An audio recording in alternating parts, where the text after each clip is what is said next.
$20 million vanishes in the time it takes to pour coffee. A Manhattan penthouse. Midnight contract signing. Lucien Varela, crime lord, empire builder, survivor, sits surrounded by attorneys who smell like desperation and expensive cologne. His instincts are screaming. Something's wrong. The numbers shimmer too perfectly. The smiles stretch too wide. And then a waitress, invisible, forgettable, nobody, leans close with a coffee pot and whispers 8 words that will either save his life or end it. Sir, the certification dates don't match reality. The room doesn't just freeze. It detonates. Stay until the end. Hit that like button. Comment your city below. Let's see how far this story travels. The candles guttered in their hurricane glasses, throwing shadows that made the attorneys look like vultures circling carrion.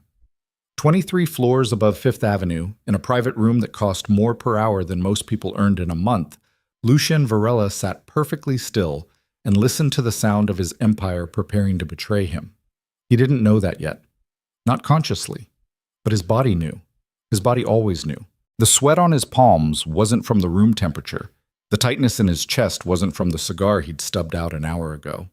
And the way his jaw ached from clenching, that wasn't stress. That was survival instinct, honed over 43 years of living in a world where trust was currency and bankruptcy meant a bullet. "If you'll just sign here, Mr. Varela," said Patterson, the lead attorney. Mid-50s, silver-haired, Princeton-educated, smile like a knife hidden in velvet. And here, and initial the amended clause on page 67. The contract sat before Lucien like a coiled snake. 218 pages. Dense legal language that translated to $200 million changing hands before dawn. Maritime transport acquisition. Shipping routes from Cartagena to Newark. Ghost companies filtering through shell corporations filtering through legitimate holdings until the money came out clean as baptismal water. It should have felt like victory. It felt like a noose. Lucien picked up his fountain pen, a Mont Blanc his dead wife had given him, back when he still believed in things like love and loyalty. His hand hovered over the signature line. 20 men in the room. Attorneys, financial advisors, witnesses, all of them breathing the same recycled air, all of them waiting for his signature to make them rich. All of them lying. He could smell it. The lie had a scent, like meat starting to turn, like copper, like fear dressed up in Armani and pretending to be confidence. "Mr. Varela?" Patterson's voice carried just the right note of concern. Professional, practiced. "Is something wrong?" "No." Lucien's voice came out rough. He cleared his throat. "Just being thorough." He scanned page 67 again. The amended clause dealt with cargo insurance certification. Standard language, nothing alarming. The certification numbers checked out. He'd had his people verify them 3 times. The shell companies were airtight. The money trail vanished into offshore accounts like water into sand. Perfect. Too perfect. Lucien had built his empire on imperfection, on finding the cracks in other people's armor and driving wedges into them until they split wide open. Nobody's operation ran this clean. Nobody's. The door to the private dining room opened. A woman entered carrying a silver coffee service. Early 30s, slender. Dark hair pulled back in a bun so tight it looked painful. Black vest, white shirt, that invisible uniform that made service workers into furniture. Lucien didn't look at her. None of them did. That was the point of the uniform. She moved around the table, refilling cups, her movements precise and economical. No wasted motion, no eye contact. A ghost in a room full of predators, surviving by being beneath notice. When she reached Lucien's seat, she hesitated, just for a heartbeat. So brief that anyone else would have missed it. Lucien didn't miss it. She leaned forward, the coffee pot tilted just so, steam rising between them. Her hand was steady. Her face was blank. But her voice was a wire pulled taut enough to hum. "Sir, the certification dates don't match reality." The words were barely a whisper, soft enough that the attorneys 3 seats down couldn't have heard, loud enough to stop Lucien's heart. He didn't move, didn't turn his head, just let his eyes slide sideways to catch her face in his peripheral vision. She was staring at the coffee she was pouring, not at him. Professional, detached, utterly calm. "Excuse me?" His voice was low, dangerous. The Lloyds of London certification numbers on page 67. Still that same flat service worker monotone. Still pouring coffee like they were discussing the weather. They're dated March 15th, but Lloyd's didn't process maritime insurance for those vessel classifications until April. The ships you were buying insurance for didn't exist yet. The room kept breathing, kept existing. Patterson was saying something about escrow accounts. Someone laughed, forced, nervous. The candles kept burning. But Lucien's world had just tilted sideways. He set down his pen very carefully, picked up the contract, found page 67. The certification numbers swam in front of his eyes, suddenly looking less like verification and more like forgery. March 15th. Right there in black and white. Lloyd's of London didn't process maritime insurance for those vessel classifications until April. How the hell did a waitress know that? You're mistaken. He said it loud enough for the table to hear, dismissive, but his hand found his inside jacket pocket where his phone waited. The certifications were verified by 3 independent firms. Yes, sir. She moved to the next cup, poured. I'm sure I'm wrong. Apologies for the interruption. But before she stepped back, she set a napkin beside his water glass. Just a cloth napkin, white, folded, with numbers written on the edge in ballpoint pen. Lucien's fingers closed around his phone. Under the table, hidden from view, he pulled up a browser, typed quickly, found the Lloyd's of London website, navigated to their policy database, entered the certification numbers from page 67. The screen loaded. Invalid. Certificate not found. His blood went cold. He tried the second number. The third, fourth, invalid, invalid, invalid. Every single certification number on page 67 was fake. Patterson was still talking. And with the finalization of the Cartagena routes, you'll control 60% of the eastern seaboard trafficking, shipping, capacity. The profit projections are conservative, but we're looking at 300% ROI within 18 months. Lucien's mind was moving now, moving fast. If the certifications were fake, what else was fake? He flipped to page 12. Fleet specifications. 8 cargo vessels, 40,000-ton capacity each, currently docked in Cartagena and Barranquilla. He pulled up another browser window, searched the vessel registration numbers. 2 of them came back valid. 6 didn't exist. His heart was hammering now. The pen in his hand felt like it weighed 1,000 pounds. He looked up at Patterson, at the attorneys flanking him, at the financial advisors with their rehearsed smiles and their expensive watches. They knew. They all knew. This wasn't a deal. This was an execution. Gentlemen, Lucien's voice cut through the conversation like a blade. I need a moment. The table went quiet. 20 faces turned toward him. Some confused, some concerned, some, and this was the tell, some relieved, like they'd been holding their breath, waiting for him to sign, and now they could finally exhale. Mr. Varela, we're running up against the midnight deadline, Patterson said. Smooth, professional. If we don't finalize by... I said, I need a moment. Lucien stood. The chair scraped back. Alone. He didn't wait for permission. Just walked to the floor-to-ceiling windows that overlooked the city. Manhattan glittered below him like a circuit board. Electricity and ambition wrapped in glass and steel. His empire was down there. His people. His money. His life. And someone was trying to kill it. Behind him, he heard the shuffle of expensive shoes, the murmur of consultation. Patterson's voice, low and urgent. We need to keep him on schedule. The offshore accounts close in 40 minutes. If he doesn't sign, Lucien turned. Who set up the Lloyd's certifications? Silence. Patterson's smile didn't waver. Our London office handled that. Standard procedure. Why? Call them. I'm sorry? Call your London office, right now. Verify the certification numbers. The smile tightened. Just a fraction. Mr. Varela, I assure you, everything has been triple-checked. Our due diligence, call them, or I walk. It was a bluff. Sort of. Lucien had $200 million in escrow accounts that would evaporate if he walked away from this deal. Money he'd already committed. Money he needed to keep his operation running, to pay off the Colombian suppliers, to handle the Jersey Port Authority, to keep the whole machinery of his empire from grinding to a halt. But if he signed a contract for ships that didn't exist, for insurance that wasn't real, for cargo routes that were fantasies, he'd lose more than money. He'd lose everything. Patterson's jaw worked. This is highly irregular. So is asking me to buy ghost ships. The room detonated into noise, voices rising, overlapping, attorneys demanding explanations, financial advisors checking tablets, Patterson's face going from tan to gray. And through it all, Lucian watched the waitress. She was at the far end of the room now, setting down the coffee service.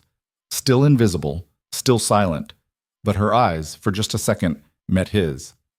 There was something there, something sharp and calculating that had no business in the face of someone who poured coffee for a living.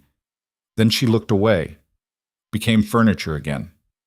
Lucian made a decision. "Everyone out!" The voices stopped. 20 faces stared at him. "Out! Now!" Everyone except Patterson and the woman. Confusion rippled through the room. Someone started to object. One of the junior attorneys, too young to know when to shut up. Patterson silenced him with a gesture. "Gentlemen, let's give Mr. Varela the space he needs. Wait in the antechamber. We'll resolve this shortly." It took 5 minutes for them to file out. 5 minutes of hard stares and whispered conversations. 5 minutes of Lucian standing at the window, watching their reflections, counting exits and weapons and angles of attack. When the door finally closed, leaving just the three of them, the silence felt like a held breath. Patterson turned to the waitress. "You can go as well." "No." Lucian didn't move from the window. "She stays." "Mr. Varela, I don't think she'll—" "She's the only one in this room who's told me the truth tonight. So she stays." The waitress stood perfectly still. Her face betrayed nothing, but her hands had curled into fists at her sides. Lucian turned to face them both. "I want the truth. Not the sanitized version you've been feeding me. Not the PowerPoint presentation. The truth. Who's behind this?" Patterson's professional mask was cracking. Sweat beaded his upper lip. "I don't know what you're—" "The ships don't exist. The certifications are fake. 6 vessel registration numbers come back empty. So either you're incompetent, which I don't believe, or you're setting me up. And if you're setting me up, someone paid you to do it." Lucian took a step forward. "Who?" "Mr. Varela, there's been a misunderstanding." "Who paid you?" The waitress moved. Just a half step, but it put her between Lucian and the door, not blocking it, just aware. Lucian's eyes narrowed. "What's your name?" She blinked. "Elara Quinn." "How did you know about the certifications, Elara Quinn?" "I read the contract while I was setting up the coffee service." Her voice was different now. Not flat. Not servile. Sharp. Precise. "You left it on the side table. I have a background in maritime insurance fraud investigation." The dates jumped out. A waitress with a background in maritime insurance fraud investigation. Former fraud investigator, currently a waitress. Bills don't pay themselves. Lucian studied her, really looked at her for the first time. The tight bun, the cheap uniform, the hands that were calloused but clean, nails cut short, eyes that tracked the room like a security camera. "You worked for Lloyd's?" "And others." She hesitated, then, "My father was Charles Quinn. He ran anti-fraud for the London Maritime Division until someone set him up. Forged documents, ghost assets. He went to prison swearing he was innocent. Died there 6 months ago. Heart attack, they said." The temperature in the room dropped 10 degrees. Lucien knew that name. Everyone in his world knew that name. Charles Quinn had been a legend. The man who dismantled 3 major smuggling operations, sent a dozen shipping executives to prison, made maritime fraud so expensive that it almost wasn't worth attempting. And then he'd been caught doing exactly what he'd spent his career fighting. Or he'd been framed. Lucian looked at Patterson. "Is Dominic Rourke behind this?" Patterson's face went white. There it was. The confession written in sweat and sudden terror. "Oh, you stupid son of a bitch!" Lucien's laugh was bitter. "He got to you. What did he promise? A cut of my empire after I went down? A seat at the table when he carved up my territory?" "You don't understand." Patterson was backing toward the door now. "Rourke doesn't make offers. He makes threats. He said he'd kill my family, my children. What was I supposed to? The door burst open. 3 men in suits, but not the attorneys who'd left. Different men, harder faces, guns already out. Lucian's hand went for the pistol in his ankle holster. Too slow, too far. The first shot was deafening in the enclosed space, but it didn't come from the men in the doorway. It came from Alara Quinn, who'd produced a snub-nosed .38 from somewhere in her uniform and put a round through the lead man's shoulder before Lucian had cleared leather. The room exploded into chaos. Lucien dove behind the conference table as return fire shredded the air where he'd been standing. Glass shattered, wood splintered. The candles went out, plunging the room into darkness, broken only by muzzle flashes. He came up firing. 2 shots. One of the gunmen went down. The other ducked back through the doorway. Where was Patterson? Gone. Vanished in the confusion. Where was... Alara Quinn was moving, not away from the fight, into it. She'd kicked off her cheap work shoes and was advancing barefoot, her pistol tracking, firing. Another shot. Another. The discipline of someone who'd trained for this, who'd lived through worse. The third gunman tried to swing his weapon toward her. She was faster. Her round caught him in the thigh. He went down screaming, then silence. Just the ringing in Lucian's ears and the sound of his own breathing. He rose slowly, gun still up. 3 bodies. 1 dead, 2 bleeding and whimpering, none of them moving toward weapons. Alara was already checking the doorway, her movements economical and professional. Clear, for now. We've got maybe 2 minutes before backup arrives. Lucien stared at her. Who the hell are you, really? I told you, former fraud investigator, current waitress. She was reloading her .38 with bullets from her vest pocket. Also someone who's been tracking Dominic Rourke for 2 years, waiting for him to make a mistake big enough that I could take him down. Congratulations, you're his mistake. Rourke wants my empire. Rourke wants you dead and your empire carved up for parts. This contract wasn't designed to steal your money. It was designed to put you in debt to people who would kill you for it. You sign this, you're on the hook for $200 million to the Colombian cartels. Money you can't pay because the ships don't exist and the cargo routes are fantasies. They give you 72 hours to make good. You can't. They execute you. Rourke swoops in, discovers the fraud, offers to make the cartels whole out of his own pocket in exchange for your territory. Everyone wins. Except you're dead. Lucien's mind was racing. You've been planning this, waiting for tonight. I got a job at this restaurant 3 months ago when I heard Rourke was setting up a big play. I didn't know the target was you until this afternoon when I saw the reservation. She met his eyes. I could have let it happen. Let you sign. Let you die. One less crime lord in the world, right? But Rourke killed my father, and I'm not letting him win. Police sirens in the distance. Getting closer. We need to move, Alara said. I'm not running for my own deal. This isn't your deal anymore. This is a crime scene. You stay here. You're answering questions all night while Rourke covers his tracks. You want justice? You want revenge? Then we move. Now. Lucian looked at the contract on the table. 218 pages of lies.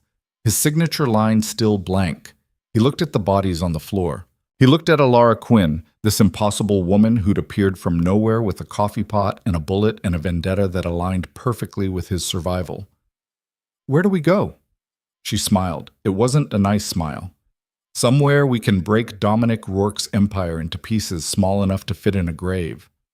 The sirens were louder now. Lucien made his choice. Grabbed the contract, shoved it inside his jacket. There's a service elevator at the back of the kitchen, connects to the parking garage. I know, I scoped it out on my first day. Alara was already moving. Come on! They ran. Behind them, the conference room looked like a war zone. Shattered glass. Blood on the carpet. $20 million in escrow accounts that would vanish by dawn. An empire teetering on the edge of collapse. And in the antechamber, 19 attorneys were calling their lawyers, their handlers, their masters, telling them the deal had gone bad, telling them Lucien Varela was still alive, telling Dominic Rourke that his perfect trap had failed. The service elevator descended into darkness. Lucien and Alara stood on opposite sides, guns still drawn, breathing hard, the adrenaline starting to fade into something colder and more calculating. This was insane, Lucien said. This was necessary. You just threw away your life for mine. Why? Alara checked her weapon. Because Rourke took everything from me. My father, my career, my future. And I'm taking it back. With interest. She looked up at him. You're not my ally, Mr. Varela. You're my weapon, and I'm going to use you to destroy the man who destroyed me. The elevator hit the parking garage. The doors opened onto concrete and shadows and the smell of oil and exhaust. Fair enough, Lucien said. But if I'm your weapon, you're going to help me rebuild my empire. No lies, no fraud, no ghosts. Real power, real control. Deal. They shook hands in the darkness. Neither of them mentioned trust. Trust was for people who had the luxury of believing in things. They had only survival, revenge, and each other, which would have to be enough. Lucien's car was a black Mercedes, armored, untraceable. They climbed in. He started the engine. The garage exit ramp climbed toward street level, toward the city, toward whatever came next. Where to? Alara asked. Somewhere safe. Somewhere I can make calls. Somewhere... He stopped. Stared at the rearview mirror. 3 black SUVs were pulling into the garage, moving fast, blocking the exit. Rourke's people. Already here. Already hunting. Hold on, Lucien said. He threw the Mercedes into reverse. Tires screamed. The first SUV tried to cut them off. Lucien didn't slow down. 2 tons of German engineering met Japanese manufacturing. Metal crumpled. Glass shattered. They punched through. Alara had her window down, her .38 out. She fired twice. One of the SUV's tires exploded. It slewed sideways, blocking the others. Go, go, go, she shouted. Lucien went. The Mercedes hit the exit ramp at 60 miles per hour. Bottomed out. Sparks flew. Then they were on the street, screaming into Manhattan traffic, sirens everywhere, pursuit behind them. This is not going well, Alara said. This is going perfectly. Lucien's grin was manic. They just showed their hand, tried to kill me in public. There's no going back now. It's war. You sound happy about that. I'm alive. That's as happy as I get. Another SUV appeared ahead of them, trying to cut them off. Lucien didn't brake, didn't swerve. The Mercedes was armored for a reason. They hit the SUV at 70, sent it spinning, kept going. Behind them, the pursuit was falling back, confused, unprepared for prey that fought back. Where now? Alara demanded. New Jersey. I've got a warehouse, secure, off the grid. How far? 20 minutes, if we don't get pulled over. I'll reload. They screamed across the city. 2 people who'd been strangers an hour ago. 2 people who were now bound by blood and bullets, and the mutual understanding that the only way out was through. Behind them, Manhattan burned with the light of a deal gone bad. Ahead of them, New Jersey waited in darkness. And somewhere in between, Dominic Rourke was making calls, adjusting plans, preparing for the war that was coming, because Lucien Varela was supposed to be dead by now, and Alara Quinn was supposed to be nobody, but neither of them had gotten the memo. And that was going to make things very, very interesting. The Mercedes crossed the river as midnight came and went. The escrow accounts closed. $200 million evaporated into legal limbo. Attorneys scrambled. Cartels demanded explanations. Shell companies collapsed like dominoes. And in the darkness of a speeding car, 2 people who should have been enemies planned how to burn an empire to the ground. Tell me about Rourke, Lucien said. Alara's voice was cold. What do you want to know? Everything, she told him. And with every word, Lucien's smile got darker, sharper, more dangerous. By the time they reached the warehouse, the plan was forming. Not a good plan, not a safe plan, but a plan that would either destroy Dominic Rourke completely or kill them both trying. The warehouse smelled like rust and old motor oil and something else, something chemical that made Alara's eyes water when she stepped through the door. Lucien hit the lights. Fluorescent tubes flickered to life overhead, revealing a space that looked abandoned but wasn't. Concrete floors. Metal shelving units stacked with crates. An office in the back corner with reinforced glass windows. And guns. Lots of guns. Home sweet home, Lucien muttered. He was moving fast now, checking sight lines, testing door locks, his body running on adrenaline and muscle memory. Alara stood in the center of the space, her .38 still in her hand, taking inventory. 2 exits that she could see, maybe a third through the office. The building was standalone. She'd noticed that on the approach. No neighbors, no witnesses. Good for privacy, bad for escape routes. "We're exposed here," she said. "We're alive here." Lucien disappeared into the office. She heard drawers opening, papers rustling. That's what matters. Alara didn't holster her weapon. The adrenaline was wearing off now, leaving behind the crash, hands starting to shake, breath coming too fast, the copper taste of fear in her mouth. She'd killed a man tonight, shot 2 others, thrown away her life for a crime lord she'd met 3 hours ago. What the hell was she doing? The office door opened. Lucien emerged carrying a laptop, a burner phone, and a bottle of scotch. He set them on a metal table that looked like it belonged in an interrogation room. Probably did. "Drink?" He was already pouring, 2 glasses. "Neat. I don't drink with criminals." "You just shot 3 men to save a criminal's life. Little late for moral high ground." He pushed 1 glass toward her anyway. She stared at it, at him, at the situation she'd created. Then she picked up the glass and drained it in 1 swallow. The scotch burned. Good. She needed to feel something other than the numbness creeping up her spine. Lucien watched her with eyes that were too calculating, too sharp. "You going to fall apart on me?" "No." "Because if you are, do it now. I need to know if you're solid or if you're going to crack the first time things get worse." "Worse than getting shot at in a Manhattan penthouse? Much worse." He wasn't smiling. "Rourke knows we're alive, knows we're together. By morning, every cop, every enforcer, every 2-bit hustler in 5 states will be looking for us. We're targets now. Both of us." Alara set down the glass. Her hand was steady now. "I've been a target for 2 years. Ever since my father went to prison and I started asking questions nobody wanted answered. I'm still breathing, so yeah, I'm solid." "Good." Lucien opened the laptop. "Because we're about to do something incredibly stupid. More stupid than running from a crime scene. We're going after Rourke. Tonight, while he thinks we're scattered and scared." Alara's laugh was sharp. "That's not stupid. That's suicidal. Only if we do it his way. But we're not going to." Lucien's fingers flew across the keyboard. "Rourke's strength is money. Legitimate businesses hiding dirty operations. He owns half the Port Authority, 3 shipping companies, and enough politicians to make prosecution impossible. You can't arrest him, can't audit him, can't touch him through legal channels." "I know. I tried." The bitterness in her voice surprised her. Spent 18 months building a case, had documentation, had witnesses, had everything except the one thing that mattered, someone willing to prosecute. "So we don't prosecute, we destroy." Lucien turned the laptop toward her. The screen showed a financial network diagram. Shell companies, offshore accounts, money flows like arteries connecting organs. "This is Rourke's empire.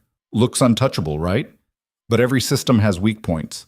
Points of failure where one bad transaction cascades into systemic collapse." Alara leaned closer. Her eyes tracked the connections, the patterns.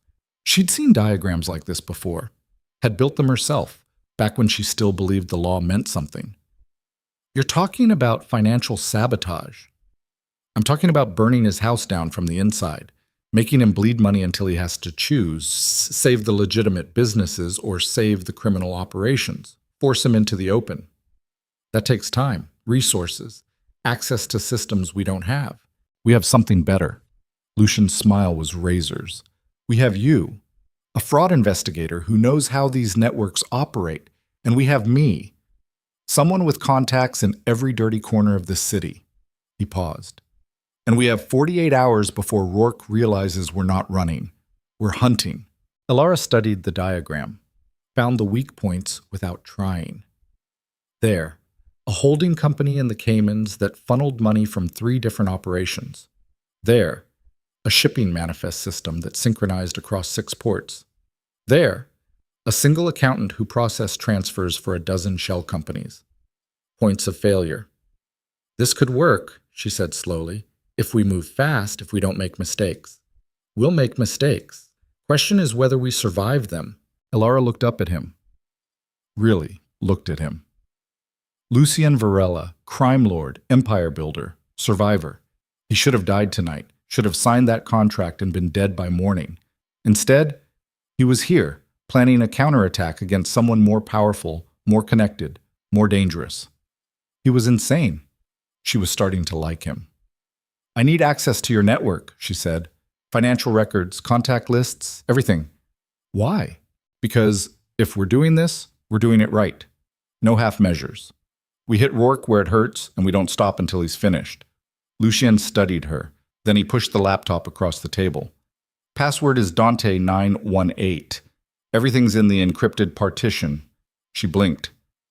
"You're trusting me with your entire operation? You saved my life. Shot 3 men to do it. Either you're with me, or you're the most elaborate setup in criminal history. I'm betting on the former."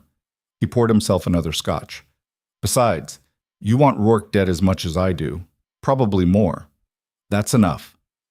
It should have felt like victory. Instead, it felt like falling. Alara opened the encrypted partition.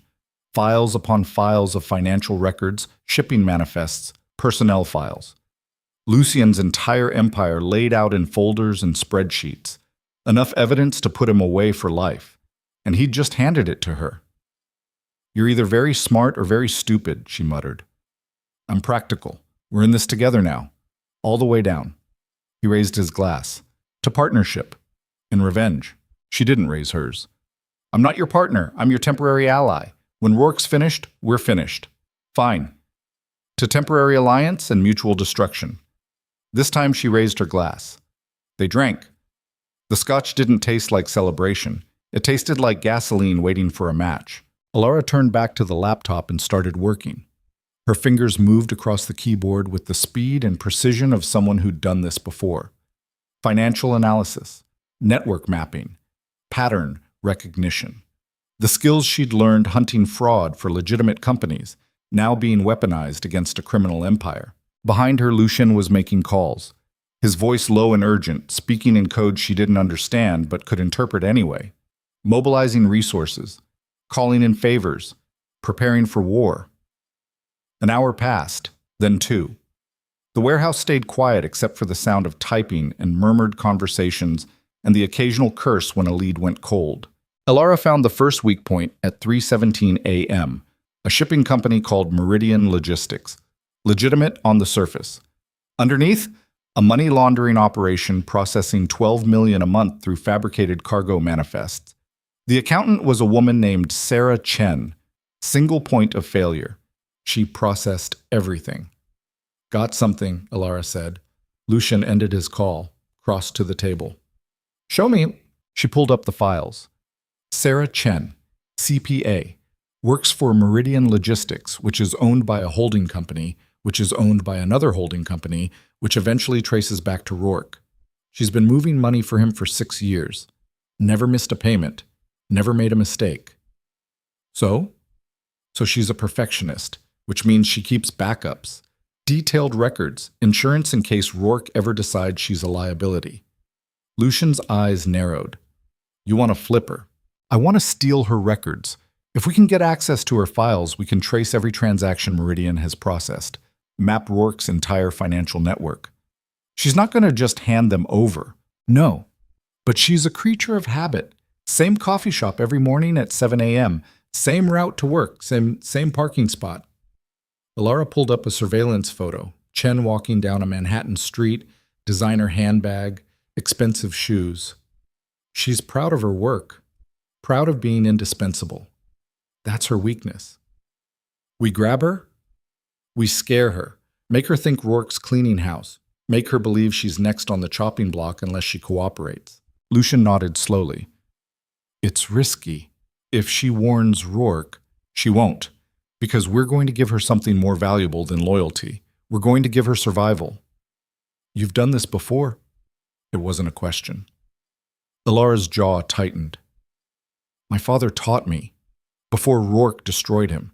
He said the best way to break a criminal network was to make the small players believe the big players would sacrifice them. Turn paranoia into a weapon. Your father sounds like he was good at his job." "He was the best." Her voice went cold. "Until someone set him up with the same playbook he'd written. Forged documents, fabricated evidence. By the time he realized what was happening, it was too late. The system he'd trusted turned on him. Lucian was quiet for a moment. Then, Rourke did that to him. Rourke, or someone working for Rourke. I've never been able to prove it, but the pattern's too similar, too perfect. Someone who knew my father's methods used them against him. And now you're using them against Rourke. Poetic justice. Elara closed the laptop. We move on Chen at 7 a.m. That gives us 3 hours to prep. I'll make the calls, get a team in place. No team, just us. Lucian stopped. You want to run an intercept operation with 2 people? I want to run it without witnesses, without leaks, without giving Rourke any advance warning. She met his eyes. Your organization, how many people in it would you trust with your life right now? The silence was answer enough. That's what I thought, Elara said. So it's just us. We grab Chen, we get her files, we disappear before Rourke knows what happened. And if it goes wrong, then we improvise, like we did at the penthouse. That was barely controlled chaos. And we're still alive. She stood. I need weapons. Something better than a .38. Lucian walked to one of the storage crates, opened it. Inside was enough firepower to start a small war. Pistols, rifles, body armor, ammunition. Take your pick. Elara selected a Glock 19, checked the action, loaded it, added 2 spare magazines to her belt. This'll work.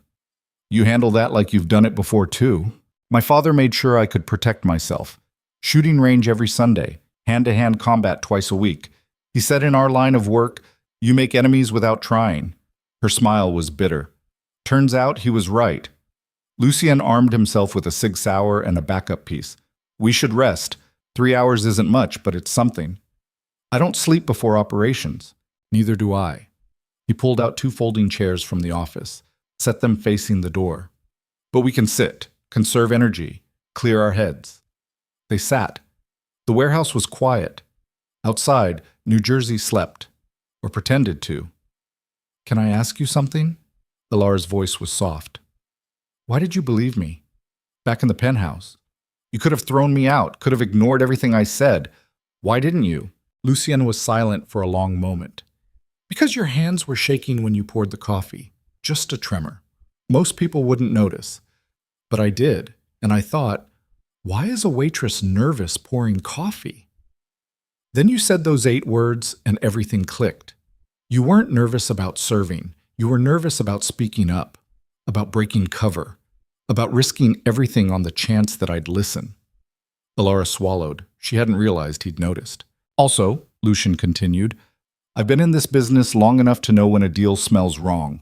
The contract was too perfect, too clean. Nobody's that careful unless they're hiding something. You just confirmed what my gut already knew. Your gut almost got you killed.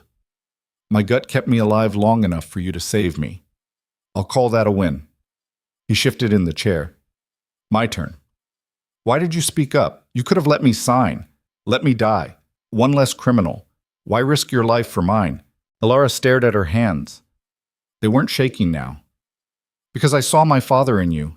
That moment when you picked up the pen and hesitated. That look on your face like you knew something was wrong but couldn't prove it. My father had that same look the day they arrested him. He knew it was a setup, knew he was being framed, but he couldn't prove it. Nobody believed him. And you didn't want to watch another man go down for someone else's crime. I didn't want to watch Rourke win again. She looked up. My father died thinking he was a failure, thinking everyone believed he was corrupt. I want Rourke to die knowing he lost, knowing I destroyed him. That's worth risking my life for. Lucian nodded slowly. We're both doing this for dead people.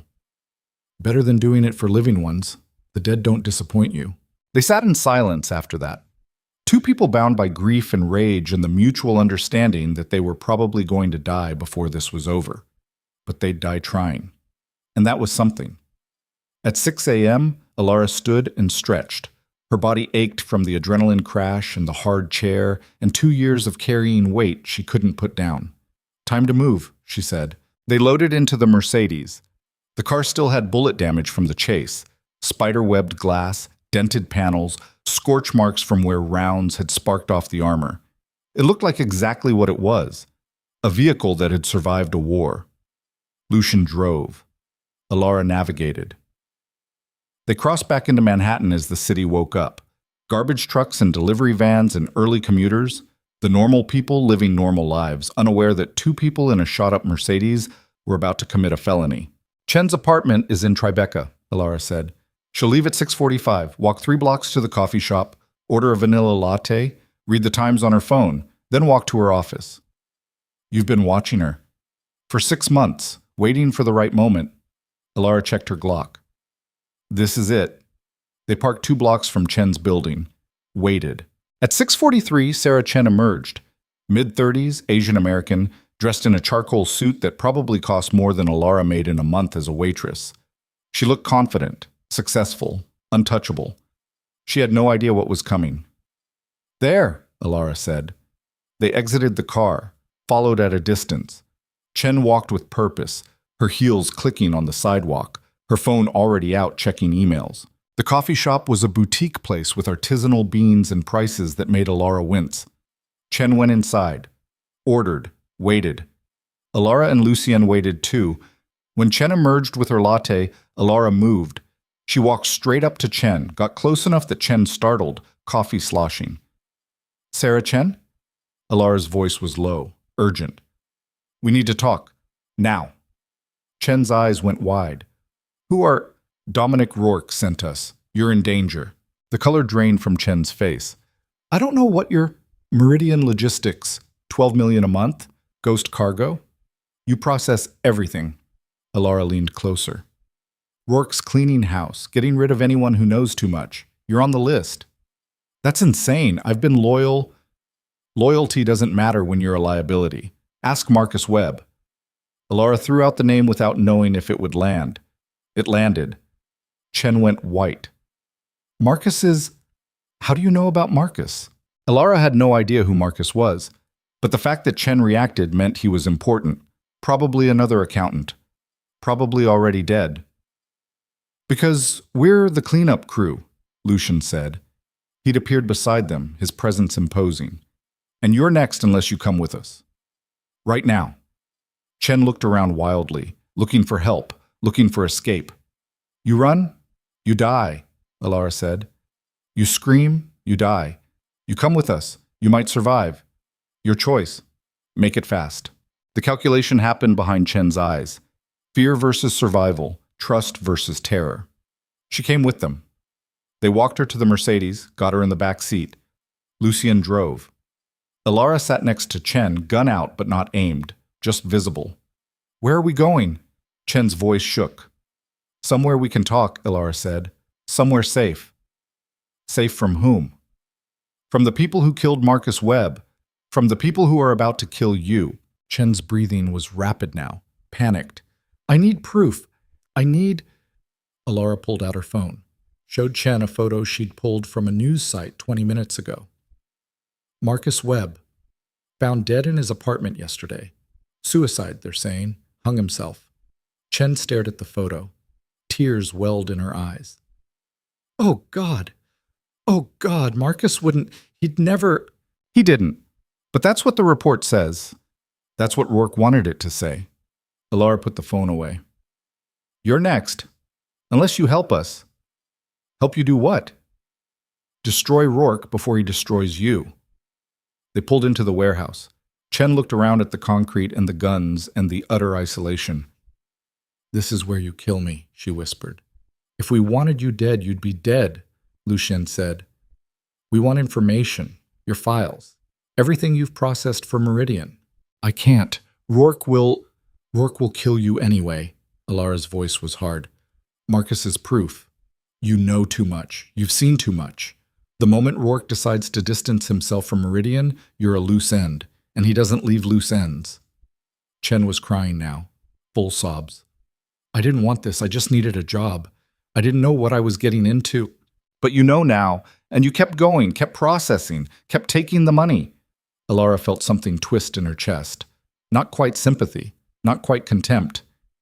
So now you pay the price. Question is whether you pay it with your life or with information. If I give you the files, I'm dead anyway.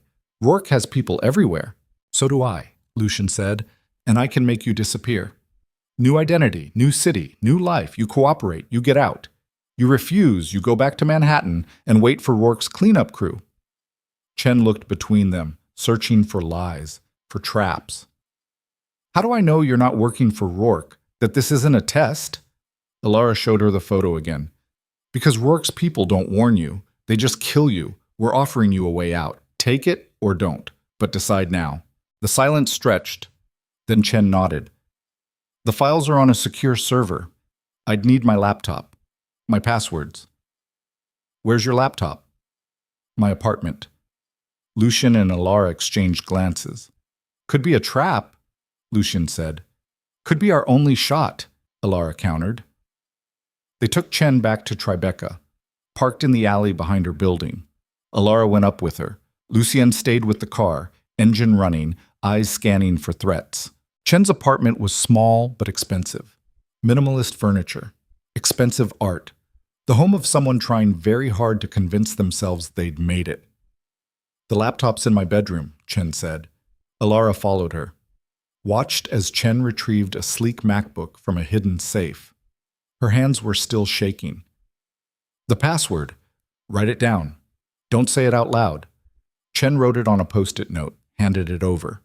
Alara took the laptop, started to leave. Then she stopped. Chen was reaching for her phone. Don't, Alara said. The Glock was up before she thought about it. Chen froze. I wasn't. You were going to call Rourke. Warn him. Maybe negotiate your own safety by giving us up. No, I swear. Alara crossed the room in 3 steps, grabbed the phone, checked the recent calls. One number, called 17 times in the past week, always at night, always brief. Who is this? Chen didn't answer. Alara hit redial, put it on speaker. The phone rang once, twice. Then a voice answered. Male, cold. I told you never to call this number during daylight. Alara's blood went ice. She knew that voice. Dominic Rourke. She hung up, threw the phone against the wall. It shattered. You're his direct report, Alara said. Her voice shook with rage. Not just an accountant.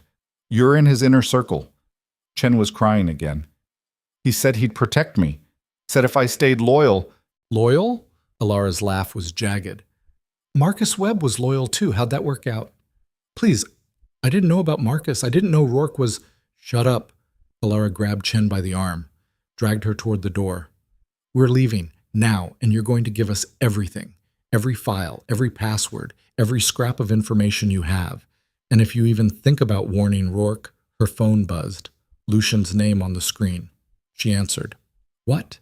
We've got company. 3 cars, blocking both ends of the alley. We're boxed in. Alara's stomach dropped. Rourke's people? Who else? Chen must have triggered something. An alarm. A check-in protocol. Something. Alara looked at Chen. What did you do? I didn't. I swear. What did you do? The safe. The safe has a silent alarm.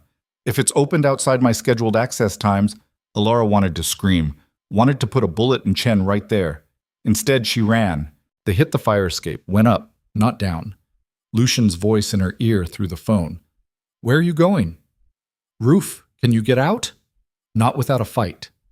Then fight. I'll meet you. Gunfire erupted below. Loud, close. The phone went dead.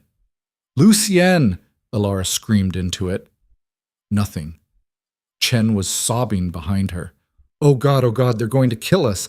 Alara spun, grabbed Chen by the collar, slammed her against the brick wall. Listen to me. You triggered this. You brought them here. So now you're going to fix it. You're going to get us out of this building alive, or I swear I'll throw you off this roof myself. Chen nodded frantically. They reached the roof, 6 stories up, wind whipping, the city spread out around them like a cage. Below, more gunfire, shouting, sirens in the distance. Alara ran to the edge, looked down. The Mercedes was surrounded. Lucien was inside, returning fire through the broken windows. Muzzle flashes in the early morning light. He was pinned. Alara aimed her Glock. Too far. Wrong angle. She'd hit nothing but air. There! Chen pointed to the next building, 15 feet away. A gap like a mouth waiting to swallow them. We have to jump, Chen said. That's insane. It's that or die here. More gunfire. Closer now. They were coming up the stairs. Alara made the calculation. 15 feet, maybe more. She'd never make it. Not with the laptop, not with... Chen ran. Just ran. Straight at the edge, launched herself into space.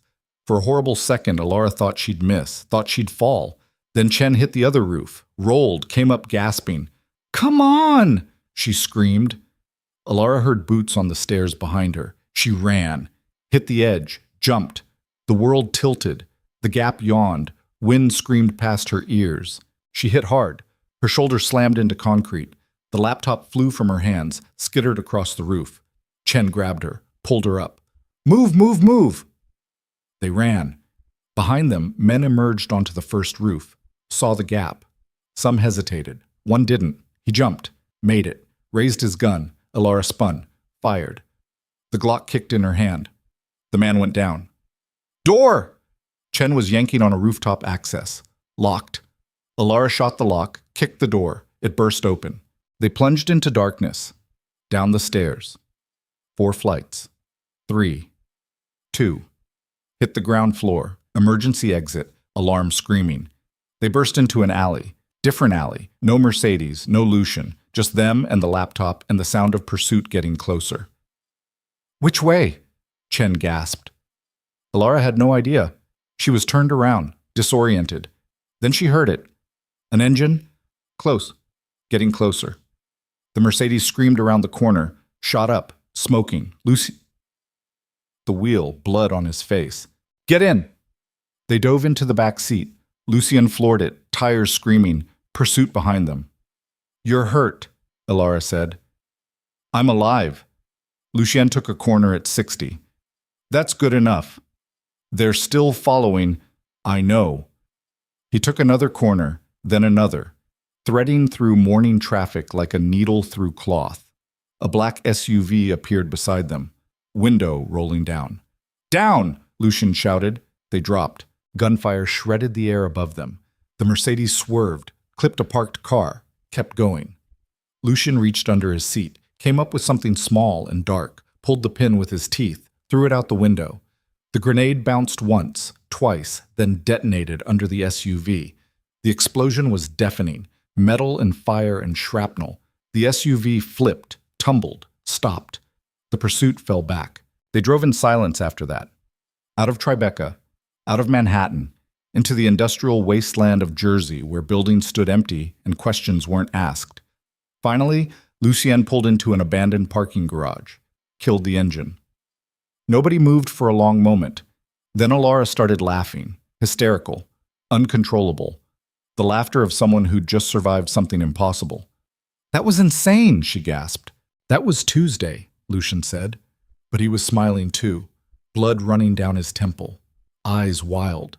Chen was crying in the back seat, clutching the laptop like a lifeline. "We're alive," she kept saying. "We're alive, we're alive, we're alive." Alara's laughter died.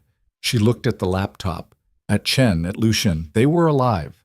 But they'd just declared open war on Dominic Rourke, killed his men, stolen his accountant, exposed themselves completely. There was no going back now. No hiding, no running, no pretending this could end any way except blood. "We need somewhere secure," Lucien said. "The warehouse is compromised. They'll trace it eventually." "I know a place," Chen said.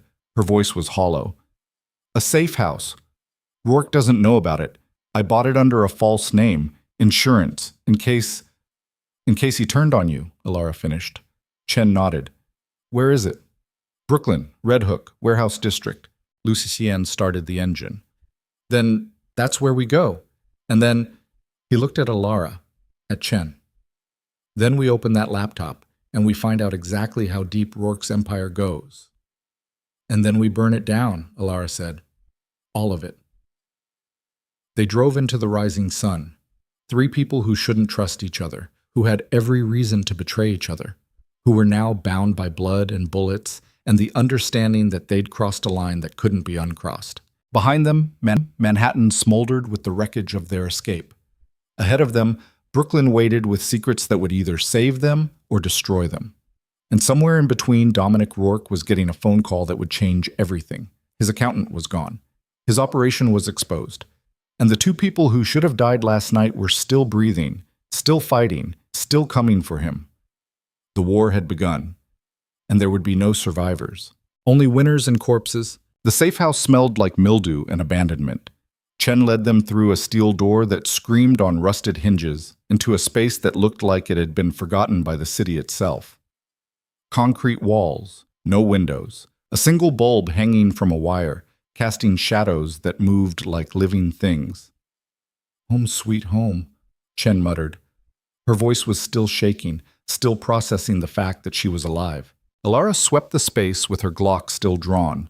Old furniture covered in dust sheets. A kitchenette with a sink that probably hadn't run water in years. A back room with a mattress on the floor and nothing else.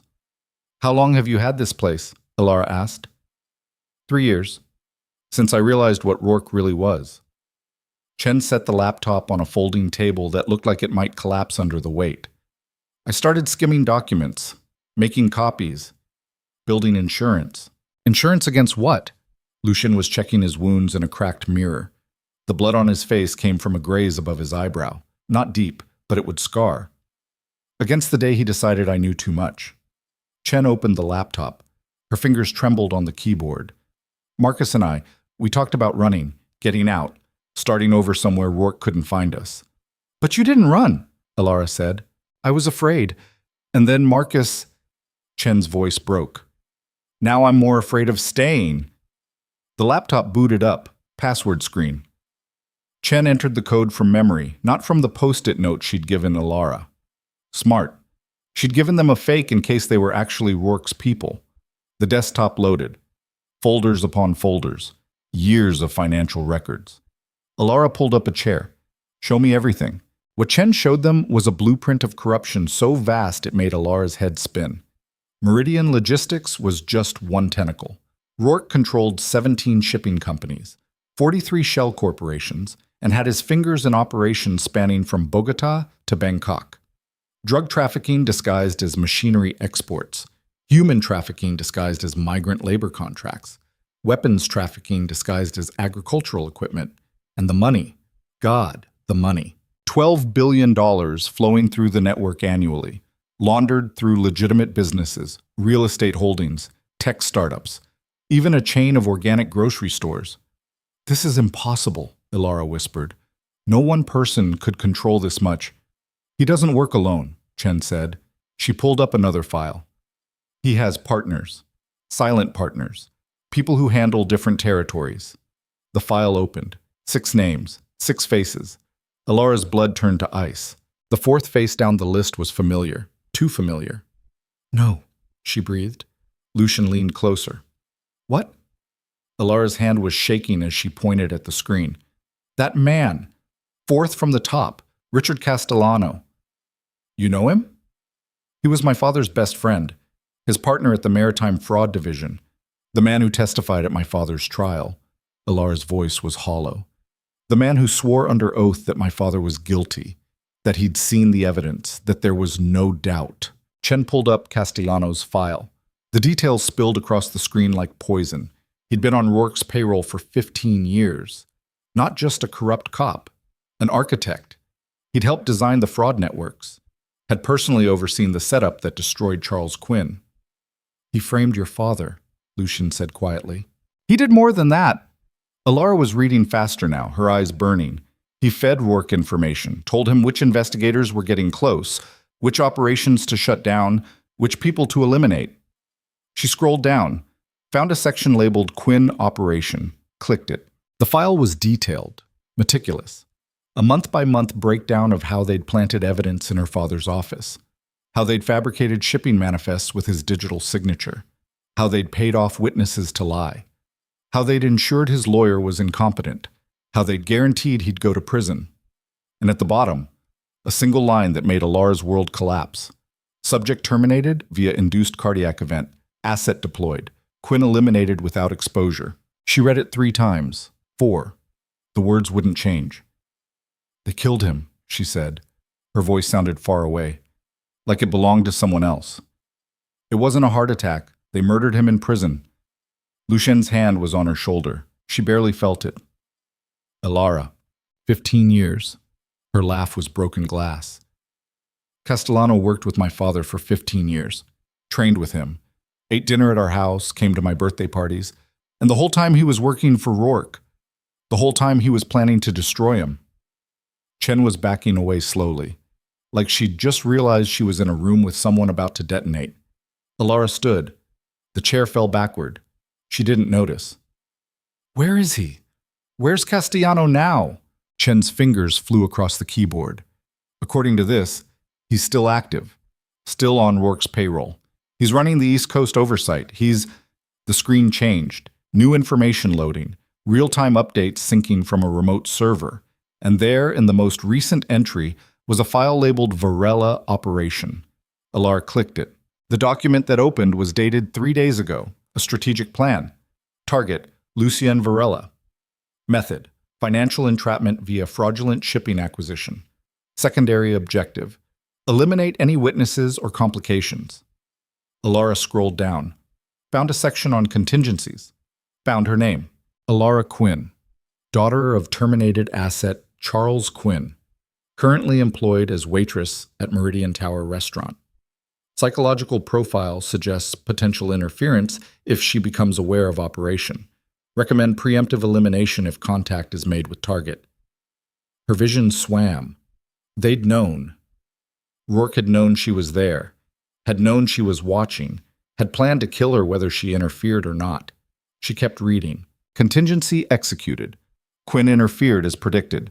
Target Varela survived initial elimination attempt. Quinn now traveling with Varela. Recommend allowing operation to proceed. Quinn's vendetta against Rourke makes her predictable. She will lead Varela directly into secondary trap. Secondary trap. The words hit her like a physical blow. Lucien, she said. Her voice was barely a whisper. When did you decide to come after Rourke? What? When did you decide? Was it your idea or mine? Lucien's eyes narrowed. You suggested it. After the penthouse. You said, I said we should destroy Rourke. I said we should hit him while he wasn't expecting it. I pushed you to move fast, to be aggressive. Alara's hands were fists. And you listened to me, because I saved your life, because you trusted me. Where are you going with this? Alara pointed at the screen. Read it. Read what they planned. Lucien read. His face went gray. The file continued. Quinn's emotional state makes her aggressive and reckless. She will push Varela toward confrontation rather than retreat. This serves our purposes. By allowing them to believe they are hunting us, we control their movements. They will go where we want them to go. Do what we want them to do. And when they've exhausted themselves, when they've exposed all their resources and allies, we will eliminate them both. We're not hunting Rourke, Alara said. He's hurting us. Everything we've done, grabbing Chen, getting the files, coming here, he wanted us to do it. We're not the hunters. We're the prey.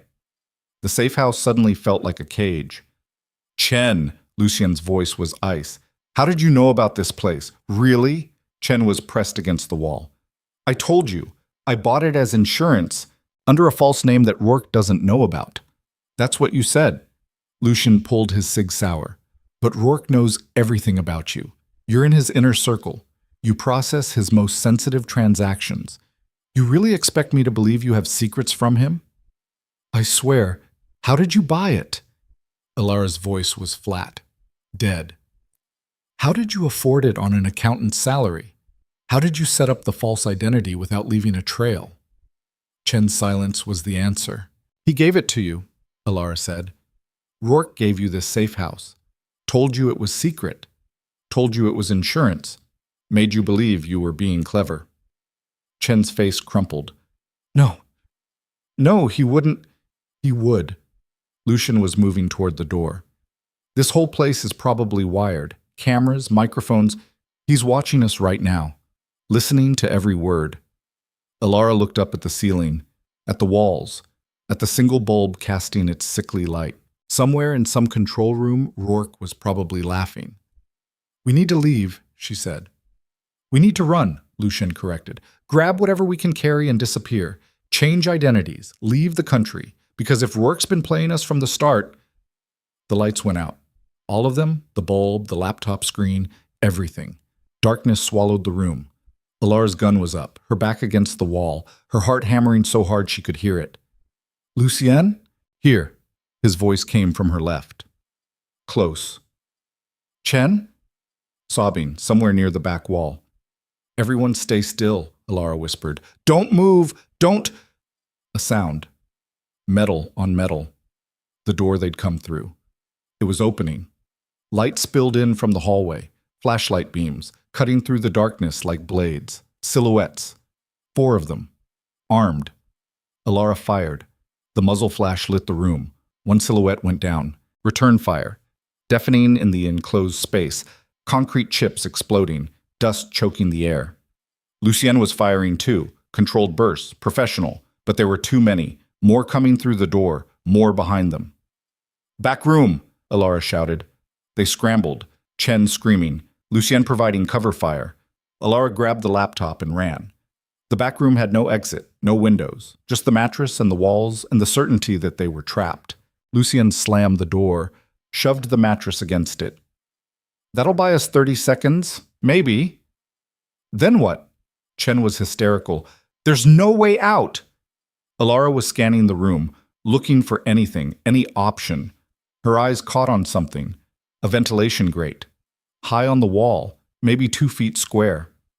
There, she pointed. Lucien looked. That's too small. We'll never... Chen will. Alara grabbed a broken chair, climbed up, started prying at the grate with her knife. The door shuddered. Something heavy hitting it from the other side. Voices shouting.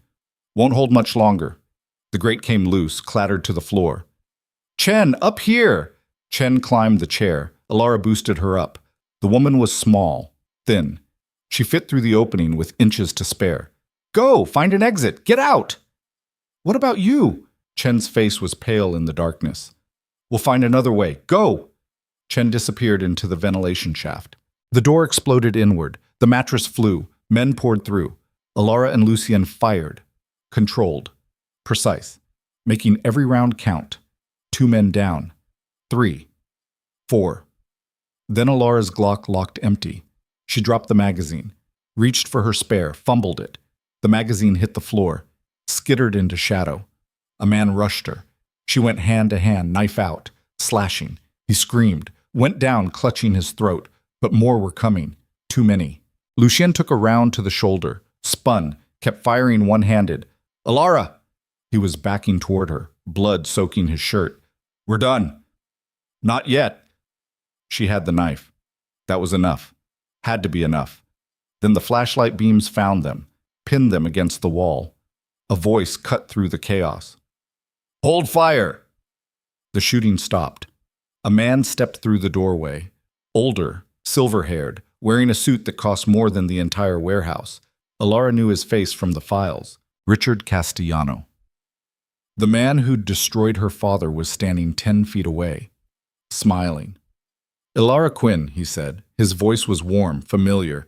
She'd heard it 1,000 times growing up. You've grown. Last time I saw you, you were what? 14? 15? Still had braces. Alara's grip on the knife tightened. You framed my father. You killed him. I did my job. Your father was getting close to operations he shouldn't have been investigating. Rourke asked me to handle it, so I did. Castellano shrugged. Nothing personal, just business.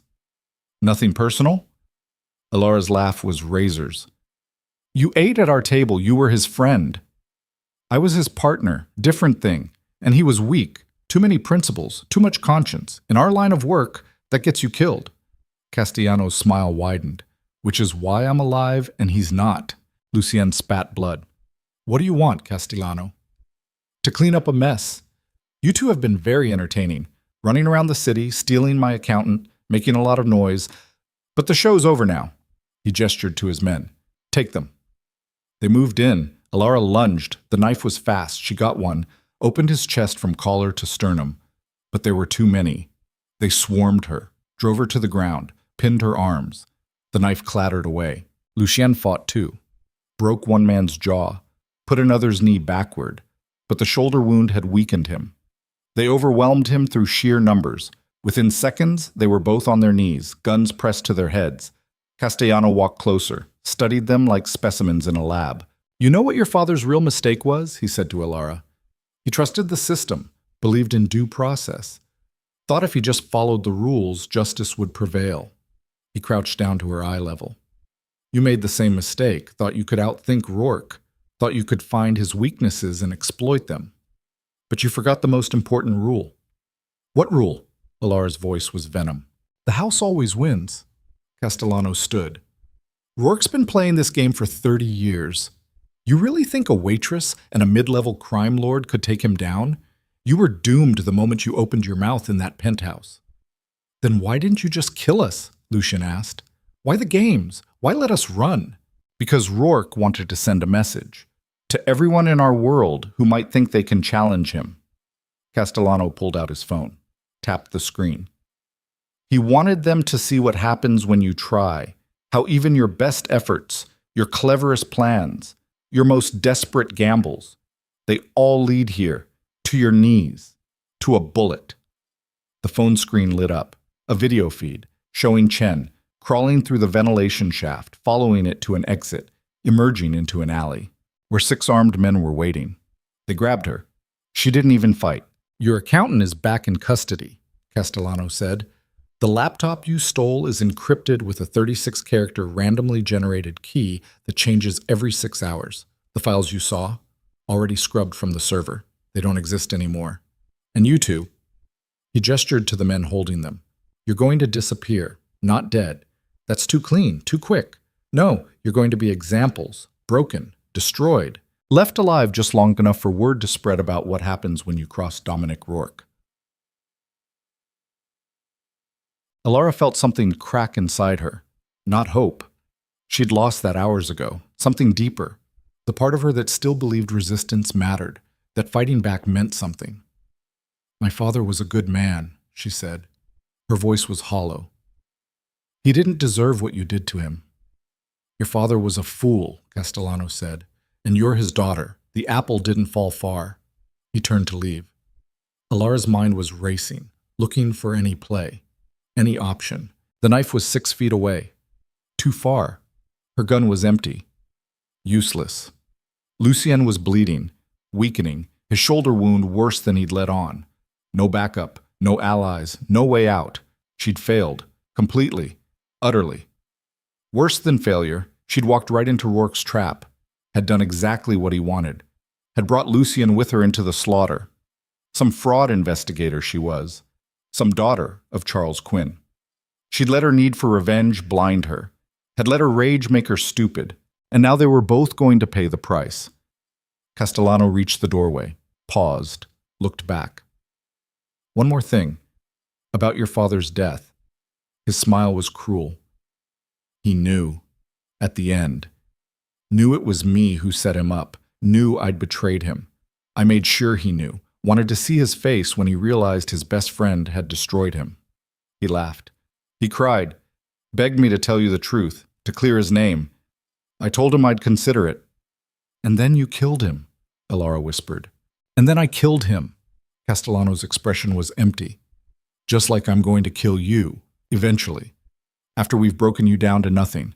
After we've made you wish you'd never been born. He left. The men holding them didn't move, didn't speak. Just waited for orders. Alara looked at Lucien. He looked back. No words. None needed. They'd lost. The silence stretched. Then from somewhere above, a sound, faint, distant, metal scraping, movement in the ventilation system. One of the men heard it too. Looked up. What was... The grate exploded inward. Not Chen, someone else, someone bigger, faster. A man Alara had never seen before dropped into the room. Tactical gear, night vision goggles, weapons that looked military grade. He moved like liquid violence. 2 shots. 2 of Castellano's men down before they could react. The others scrambled, tried to bring their weapons around. Too slow. The stranger was among them. Knife work that was art and murder combined. 3 seconds. 4 men dead. Then silence. The stranger pulled off his night vision goggles. Looked at Alara and Lucien. You two look like hell, he said. American accent, Southern, maybe Texas. Who are you? Alara managed. Someone who's been tracking Rourke a lot longer than you have. He cut their zip tie restraints with a tactical knife. Name's Marcus Webb, and we need to move. Right now. Alara's mind stuttered. Marcus Webb is dead. We saw the news report. You saw what Rourke wanted you to see.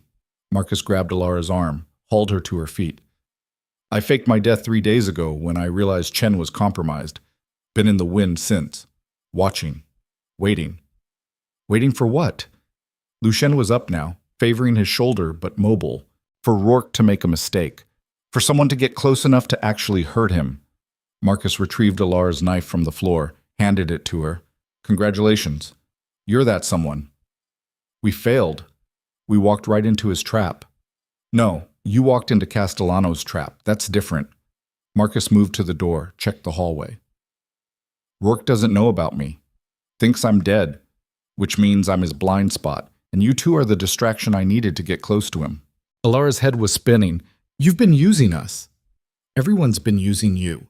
Question is whether you want to keep getting used or whether you want to turn the tables. Marcus looked at her. His eyes were hard, cold. I can get you to Rourke and put you in the same room as the man who killed your father, who destroyed your life. But you'll only get one shot, one chance.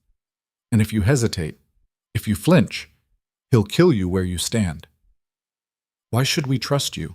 Because I just saved your lives, and because unlike everyone else in this nightmare, I'm actually telling you the truth. Marcus started down the hallway. Chen's being transported to a secure location. Castellano thinks you're neutralized. Rourke thinks he's won. We have maybe 2 hours before they realize you're gone. 2 hours to do something insane. Like what? Lucien asked. Marcus smiled. It wasn't a nice smile.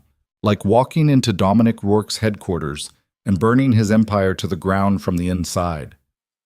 Alara looked at Lucien, at the blood, the exhaustion, the defeat. Then she looked at the bodies on the floor, at Castellano's men who'd thought they were invincible 30 seconds before they died. 2 hours, she said, give or take. Then we better move fast. They ran, out of the safe house, into the Brooklyn night. 3 people who should have been dead, who were supposed to be broken and defeated. Instead, they were armed, angry, and absolutely done playing defense. Behind them, the warehouse stood silent, bodies cooling, evidence of a massacre that would be cleaned up before morning. Ahead of them, somewhere in the city, Dominic Rourke sat in his tower thinking he'd won, thinking the threat was eliminated. He was wrong, and he was about to find out just how wrong, because Alara Quinn had nothing left to lose. Lucien Varela had nothing left to protect, and Marcus Webb had been planning this for far longer than either of them knew. The final play was about to begin, and this time there would be no traps, no games, no mercy, just 3 people with guns and rage and the absolute certainty that they were going to watch Rourke's world burn or die trying. The Mercedes was where they'd left it, shot up, smoking, beautiful. They climbed in. Marcus drove. Where are we going? Alara asked. To finish what your father started. Marcus's voice was granite. And to make sure that when this is over, there's nothing left of Rourke's empire but ashes. He hit the gas. The car screamed into the night. And somewhere in a penthouse office with floor-to-ceiling windows overlooking Manhattan, Dominic Rourke's phone rang. He answered. Listened. His smile faded. What do you mean they're gone? The voice on the other end explained.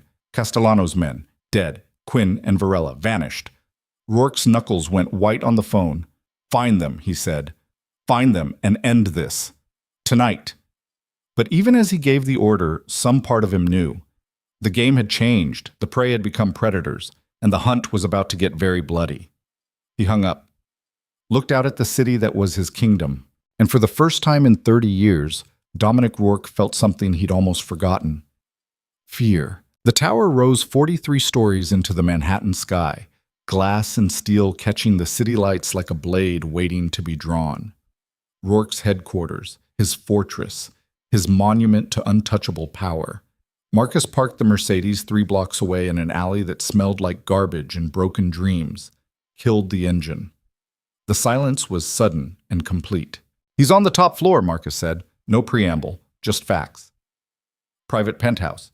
Access controlled by biometric scanners and a security team that rotates every 4 hours. Shift change happens at 2 a.m. That's our window, 14 minutes from now. Alara checked her Glock. 15 rounds, 3 spare magazines. Not enough for a sustained firefight. Barely enough for survival. Security layout? Lucian was binding his shoulder with duct tape in rage. The bleeding had slowed but hadn't stopped. His face was gray under the streetlight. Marcus pulled out a tablet, swiped through blueprints. 23 cameras on the ground floor, 12 on each level up to 40. Penthouse has its own isolated system. 4 guards in the lobby, 2 on the executive elevator, 6 on the penthouse floor. That's 14 people between us and Rourke, Alara said. 15. Castellano's probably up there with him by now, warning him, organizing the response. Marcus zoomed in on the penthouse layout. 2 entry points. Main elevator opens into a reception area. Service entrance through the kitchen connects to the fire stairs. We split up, Lucian said. It wasn't a question. No. Alara's voice was steel. We go together. We don't have enough people to split up and survive. She's right.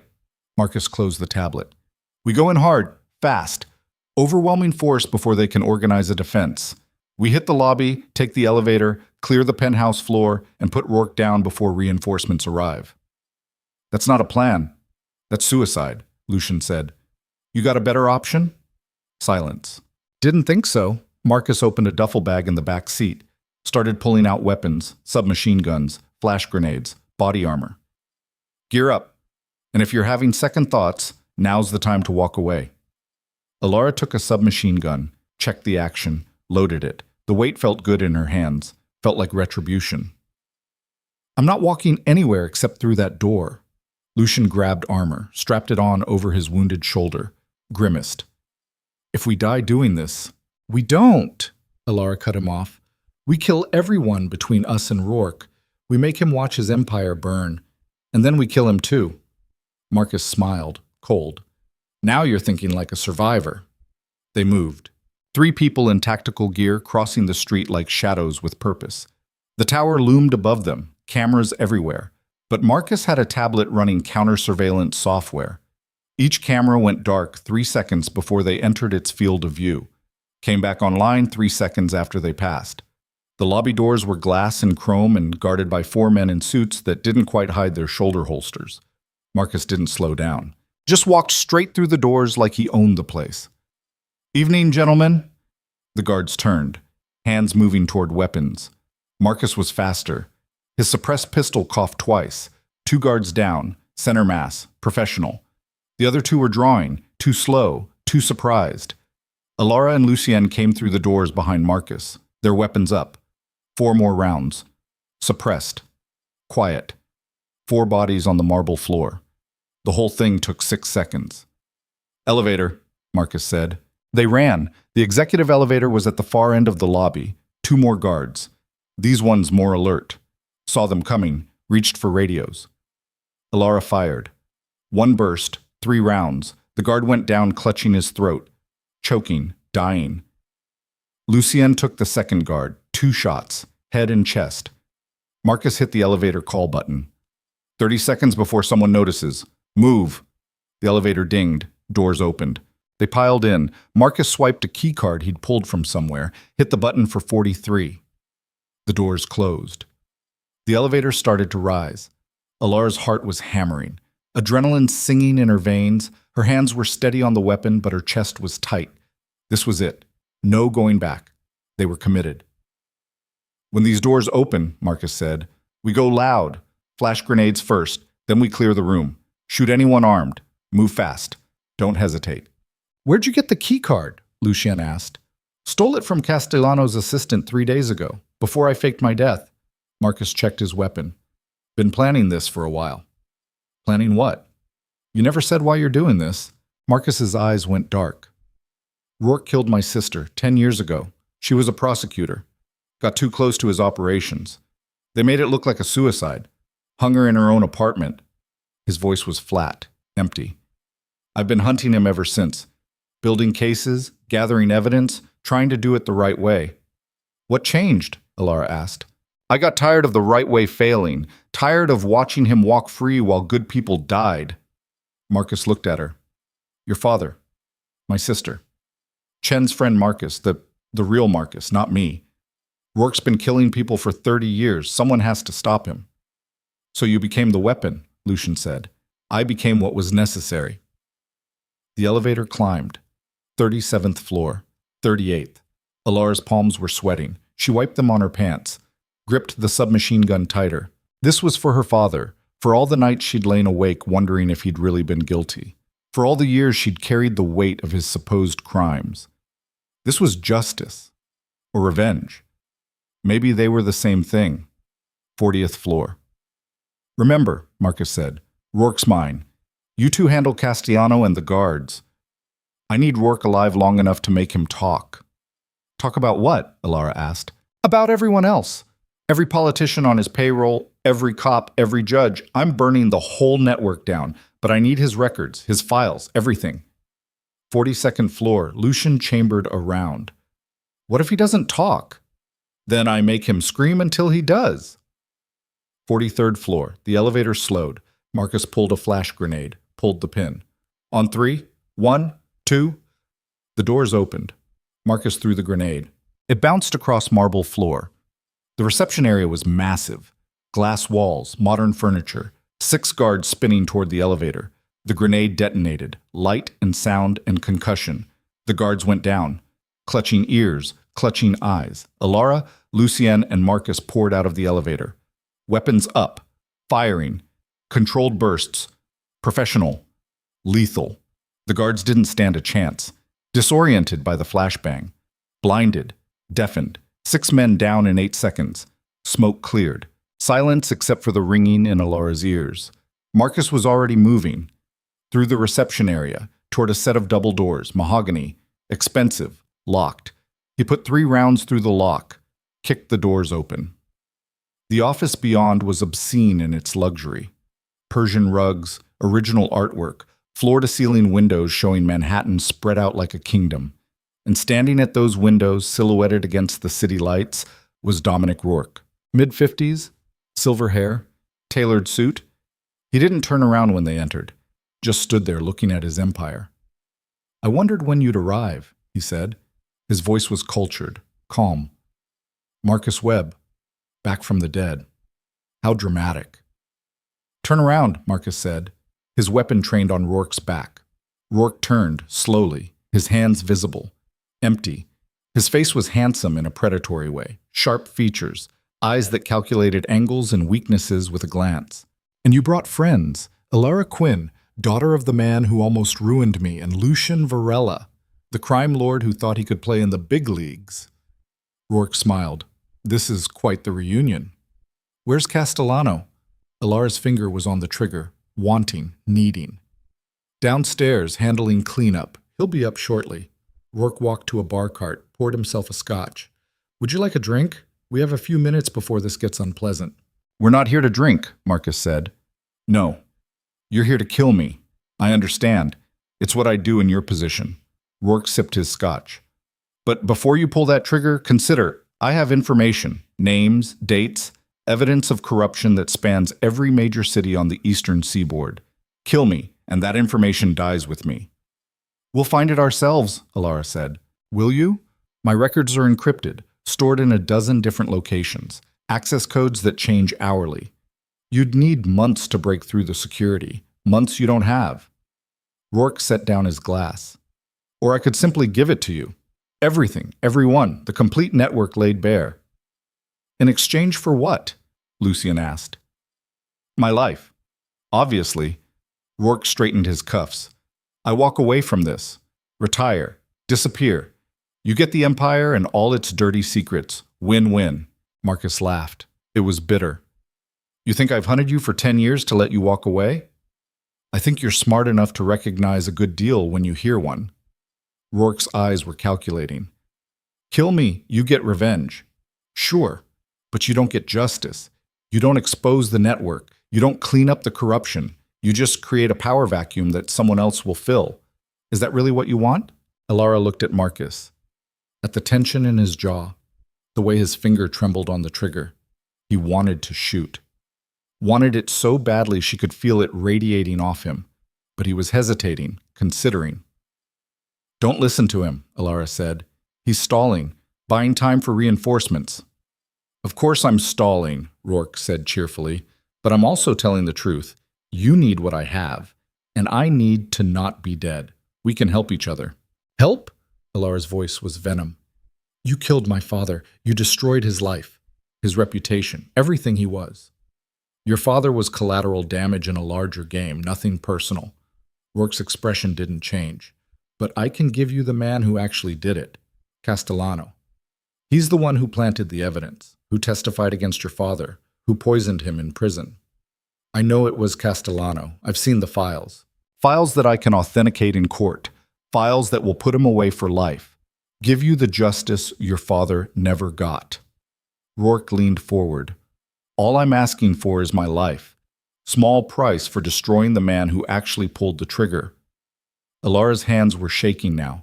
The gun felt heavy. Her vision was tunneling. This was the man, right here, the architect of her pain, the reason her father died thinking the world believed he was corrupt. One pull of the trigger, that's all it would take. But if she pulled it, Castellano might walk, might disappear, might never face consequences. Alara, Lucien's voice was quiet, warning, don't trust him. I don't, she said, but he's right about one thing. We need his records. Then we'll find them. Will we? Before Castellano erases everything? Before the network scatters? Marcus was still silent, still aimed at Rourke, but he hadn't fired. 10 seconds, Rourke said. That's all the time you have. Castellano's on his way up, with 12 men, armed, trained. When they arrive, this negotiation ends. You die. I walk away, and nothing changes. He smiled. Or you take my deal, get everything you want, and I get to live. Clock's ticking. The elevator dinged, doors opening, footsteps in the reception area. Multiple people, moving fast. Decision time, Rourke said. Marcus pulled the trigger. The shot was deafening in the enclosed space, but it didn't hit Rourke. It hit the window behind him. The glass spiderwebbed, cracked. Wrong answer, Marcus said. Alara, Lucien, on me. They moved. Castellano burst through the mahogany doors with his team. 12 men, weapons up. Saw Marcus, saw the shattered window. Kill them! Castellano shouted. The room exploded into chaos. Marcus fired, burst mode, sweeping left to right. 3 men down before they could acquire targets. Alara dove behind Rourke's desk, came up firing. The submachine gun kicked in her hands. 4th man down. 5th. Lucien was moving, using furniture as cover, his shoulder bleeding again, but his aim was steady. 6th man. 7th. Castellano's men scattered, taking cover, returning fire. Wood splintered, glass shattered, bullets chewed through luxury like it was paper. Rourke was on the floor, crawling toward a side door, trying to escape. Alara saw him, swung her weapon. But Castellano was there, standing between her and Rourke, his gun aimed at her head. Hello, Alara, he said. Your father said to say hello from hell. She fired. He fired. Both rounds hit. Alara felt the impact in her side, just below the armor, burning, wet. She went down. Castellano stumbled. Her round had caught him in the leg. He dropped to one knee. Alara was on her back, couldn't breathe, couldn't move. Castellano raised his gun again, aimed at her face. This is for making me work late, he said. Lucien appeared behind him, grabbed his head, twisted. The snap was audible even over the gunfire. Castellano fell, dead before he hit the floor. Lucien was pulling Alara up. Stay with me. I'm good. Blood on her hands. Too much blood. I'm fine. She wasn't fine. The room was spinning. 8 of Castellano's men down, 4 still fighting. Marcus was pinned behind the bar cart, taking fire from 3 directions. Rourke was almost to the side door. Alara raised her weapon, aimed. Her vision was blurry, unfocused, fired. The round took Rourke in the back of the knee. He screamed, went down. Not so fast, Alara gasped. Marcus threw a grenade, not flashbang, fragmentation. Down, he shouted. They hit the floor. The grenade detonated, shrapnel and fire. The remaining guards were shredded. Silence, smoke and dust and the smell of blood and cordite. Alara tried to stand. Couldn't. The wound in her side was bad. Really bad. Lucien was beside her, putting pressure on it. Stay down. Don't move. Rourke, I've got him, Marcus said. He walked through the carnage, stepped over bodies, reached Rourke. The crime lord was crawling, whimpering, his knee destroyed, blood pooling on the expensive rug. Marcus grabbed him by the collar, hauled him up, slammed him against the wall. Where are the files? Go to hell, Rourke spat. Marcus put his gun against Rourke's other knee. Where are the files? You'll never find them, even if you kill me. They're encrypted with biometric keys, my fingerprints, my retinal scan. You need me alive. I need you cooperative. There's a difference. Marcus pulled the trigger. Rourke's other knee exploded. He shrieked, a sound that wasn't quite human. Next one's your gut. You'll die slow, bleeding out, taking hours. Or you tell me where the files are and I make it quick. Rourke was sobbing now. Office safe, behind the Picasso. Retinal scan plus 12-digit code. What's the code? Rourke gasped it out. Numbers between screams. Marcus memorized them. Then he looked at Alara, at Lucien. Your call, he said. He destroyed your lives, your father, your empire. You want him dead or in prison? Alara was fading, the blood loss catching up. But she forced herself to focus. Looked at Rourke. This pathetic, broken thing. This man who'd seemed untouchable an hour ago. He was nothing now. Just meat and fear and pain. Killing him would be easy. Would be satisfying. But her father hadn't wanted revenge. He'd wanted justice. Had believed in the system even when it failed him. Prison, she whispered. Let him rot. Let him face what my father faced. Let him die knowing everyone knows what he was. Marcus nodded, pulled out zip ties, bound Rourke's hands. Then he crossed to the Picasso, pulled it aside, revealed a wall safe, pressed Rourke's eye to the scanner, entered the code. The safe opened. Inside were hard drives, dozens of them, documentation, ledgers, evidence. Marcus grabbed everything, shoved it into his duffel bag. This is it. This is everything. Sirens outside, getting closer. Police will be here in 2 minutes, Lucien said. He was pale, swaying, the shoulder wound worse than he'd admitted. We need to go, Marcus said. I can't move, Alara said. The room was going gray at the edges. Then we carry you. Lucien was already scooping her up, ignoring his own pain. They ran, through the carnage, through the reception area, to the fire stairs, started down. Alara drifted in and out. Pain, movement, Lucien's arms around her. At some point, Marcus said, I'm going to disappear. Take the files, feed them to every news agency, every prosecutor, everyone. Rourke's network burns by morning. What about us? Lucien asked. You were never here. This was Castellano's team fighting Rourke's team. Gang war. You're just collateral damage. Get to a hospital, get patched up, disappear for a few weeks. By the time anyone looks for you, the story will be over. They hit the ground floor. Emergency exit, alley. Marcus looked at them one last time. Your father would be proud, he said to Alara. Then he was gone. Vanished into the city with his duffel bag full of evidence. Lucien carried Alara to the Mercedes, got her in the back seat, drove. She was fading, the pain distant now, floating. Stay with me, Lucien said. Hospital's 5 minutes. You're going to make it. Did we win? She asked. Yeah, we won. Doesn't feel like winning. Never does. The city blurred past, lights and sirens and chaos. Alara closed her eyes, opened them in a hospital bed. Fluorescent lights, antiseptic smell. Lucien was in the chair beside her, bandaged, exhausted. How long? She asked. 8 hours. You needed surgery. Lost a lot of blood. But you're going to be fine. Rourke? In custody, talking his head off, trying to make deals. Won't matter. Marcus delivered the files. Every news channel has them. Every prosecutor. It's over. The network's done. Alara tried to sit up. Couldn't. Too weak. Castellano? Dead. You saw that happen. Good. She closed her eyes. My father is being vindicated as we speak. The files prove he was framed. Prove everything. They're already talking about exoneration, about clearing his name. Tears on her face. She couldn't stop them. He knew. At the end, knew it was Castellano. And now everyone else knows too. Your father's name will be cleared, his reputation restored, because of you. Because of us. Lucian took her hand. Yeah, because of us. They sat in silence.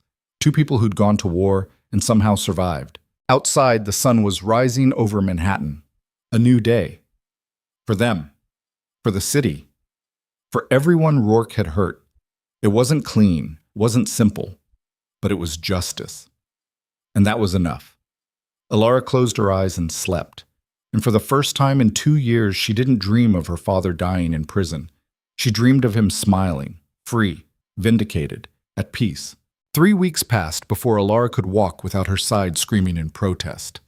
3 weeks of physical therapy and painkillers and nights where she'd wake up gasping, back in that penthouse office with bullets tearing through everything she'd built.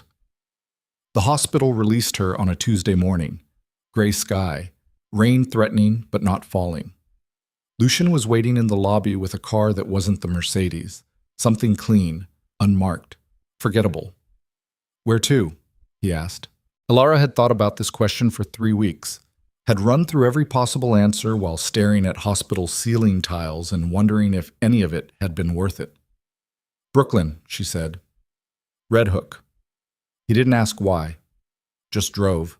The warehouse district looked different in daylight, less menacing, just old buildings and empty streets and the kind of urban decay that happens when money moves somewhere else. The safe house where they'd been betrayed stood silent. Police tape across the door. Evidence markers on the ground where Castellano's men had died. Alara got out of the car slowly, each movement deliberate, careful. You sure you want to do this? Lucian asked. No, but I need to. She walked to the door. The tape was old, faded. Nobody cared about this crime scene anymore. The big fish had already been caught. Inside, the space was exactly as they'd left it. Bloodstains on the concrete, bullet holes in the walls. The folding table where Chen had opened the laptop still standing in the corner. Alara moved through it like a ghost visiting its own haunting. Touched the wall where she'd been pinned, the floor where she'd fallen. The doorway where Marcus had appeared and changed everything. What are we looking for? Lucienne was behind her, keeping distance, giving her space. Closure. Maybe. Alara knelt beside a dark stain on the concrete, her own blood, from when Castellano had shot her. I keep thinking about what Rourke said about my father being collateral damage, about how none of it was personal. It was personal to you. Yeah, but to him? To Castellano? I was just a variable in an equation, something to manage, to eliminate if necessary. She stood, her side ached. My father spent his whole life believing the system worked, that if you followed the rules and did the right thing, justice would prevail, and they destroyed him for it, made him die thinking he was a criminal. But you cleared his name. The exoneration came through last week. Every news outlet ran the story. Charles Quinn, martyred investigator, framed by the people he trusted. I know. I read every article, watched every broadcast. Alara's voice was hollow. But he's still dead. Knowing the truth doesn't bring him back. No. But it means something, to his memory, to everyone else who gets destroyed by people like Rourke. Alara walked to the back room. The mattress was still shoved against the door. Blood spatters on the wall where Marcus had killed Castellano's men with surgical precision. Marcus disappeared, she said. The files went public.